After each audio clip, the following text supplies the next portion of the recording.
आपको बता दें, धामी कैबिनेट की बैठक में अहम प्रस्तावों पर मुहर लगी है। कैबिनेट में कुल 7 प्रस्तावों को मंजूरी मिली है।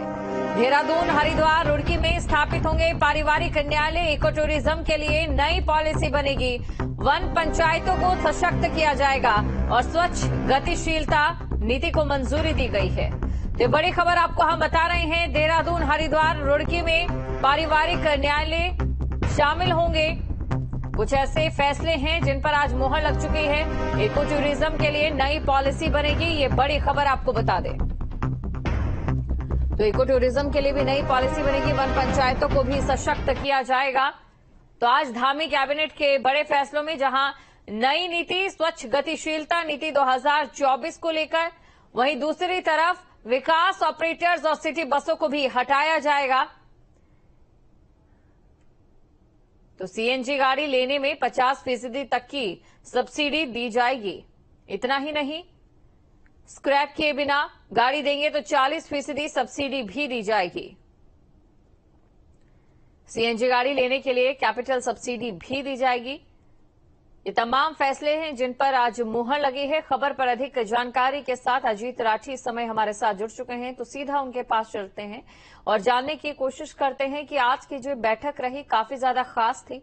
लोकसभा चुनावों से होने वाली तमाम बैठकों को उस नजरिए से भी देखा जाता है। आज की इस बैठक में क्या कुछ खास बिंदु रहे?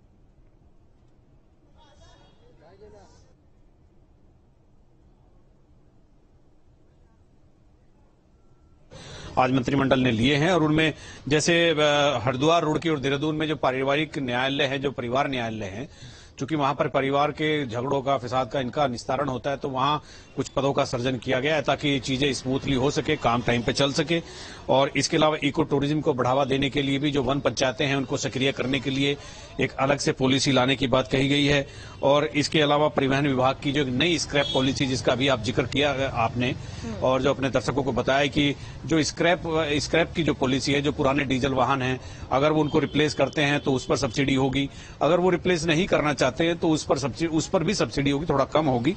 तो उसको लेकर के भी यहाँ पर एक बनी है। चूंकि आप जो वायु प्रदूषण वाला मामला है, जो प्रदूषण को लेकर के सरकार चिंतित थी, तो ये नई स्क्रैप पॉलिसी आज यहाँ कैबिनेट में आ गई है।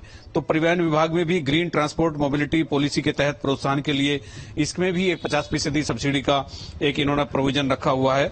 और इसके अलावा जो विक्रम संचालक है उन पर भी ये पॉलिसी लागू होगी। उनके लिए भी तमाम ऑप्शन खोल दिए गए हैं कि अगर वो अपने विक्रम जो डीजल वाले हैं, जो लगातार धुआं छोड़ रहे हैं, जो यहाँ के वातावरण को प्रदूषित कर रहे हैं, तो उनके लिए भी एक बड़ा मौका सरकार ने दिया है। और एक तकरीबन 1 हेक्टेयर लैंड हरिद्वार में जो हरिद्वार विकास प्राधिकरण है उनको उसको दे दी गई है। एक नया प्रोजेक्ट वहां पर बनना है। जी अजीत जी, यहाँ पर एक और चीज का जिक्र मैं करना चाहूंगी, जो ग्रीन ट्रांसपोर्टेशन का आपने भी यहाँ पर कहा। हमने देखा है धामी सरकार के कई फैसलों में, और उत्तराखंड सरकार भले देवभूमि की अगर हम बात करें काफी ज्यादा प्रतिबद्ध है वायु प्रदूषण को लेकर, क्योंकि आने वाले समय में हमने देखा है जैसे जैसे टूरिस्ट बढ़ रहे हैं वैसे वैसे इसका खामियाजा जो है यहाँ के प्राकृतिक संसाधनों को भी भुगतना पड़ता है।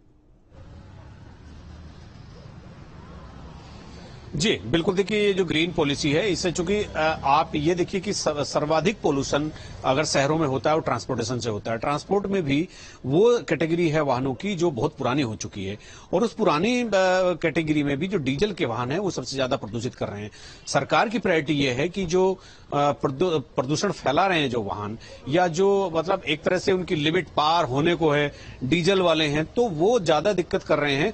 तो उनके लिए एक स्क्रैप पॉलिसी भी आई है और उनके लिए जो सब्सिडी का इंतजाम किया है सरकार ने, ये भी किया है। तो ये इससे कुछ राहत मिलने की उम्मीद है। और जैसे ये फैसला लागू होगा और ये बहुत प्रख्यापित तरीके से इस शासन के आदेश को लोगों को बताया जाएगा, थोड़ी जागरूकता की जरूरत रहेगी, तो उसके बाद यहाँ पर ये चीजें बदलने लगेगी।